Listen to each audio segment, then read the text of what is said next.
Andrew Salgado, how did we meet? I always love to think back at the first time I met a certain artist, and this one stands out because I got a call from a good friend of mine named Frank Pappalardo, who's done sound with me and worked in the studio with me. I've known him for like 35 years. So the first time I brought Andrew over to Jim's house, he was sick as a dog. I mean, he did not want to go. He had a cold.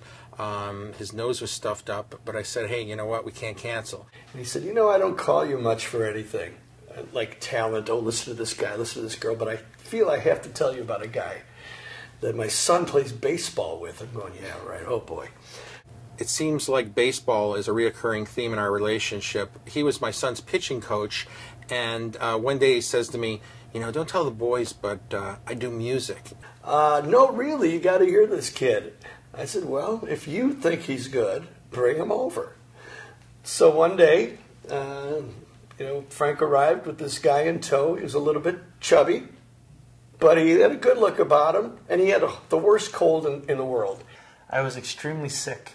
I had a fever of 102 and was on so much medicine to just calm that down and stop coughing and be able to breathe enough to just be able to sing. I said, just go there, play 1 or 2 songs, we'll be out the door in 15 minutes. He was sneezing, he was coughing, and I said, I want to shake your hand, we can bump elbows, you know.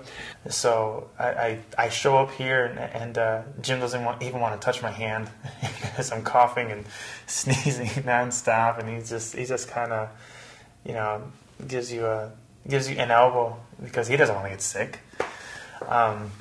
So then we're upstairs, and they're both sitting kind of far away from me, and I just kind of pulled out the guitar and I started playing song after song, and I was only supposed to play 2 songs. So we went there and he played a song, and Jim said, can I hear another one? And he played another one. Long story short, he sat down and song after song, I'm looking at Frank going, this kid's blowing me away. And he said, can I hear another one? And he played another one, and it just go on and on and on and on until he had played 8 songs.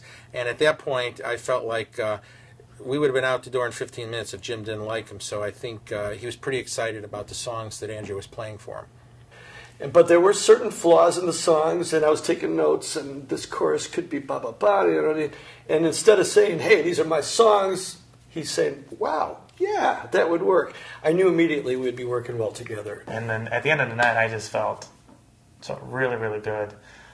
So that was a moment that is just very funny looking back on.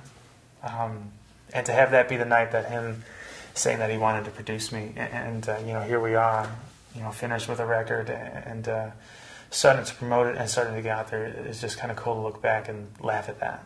And the rest is history.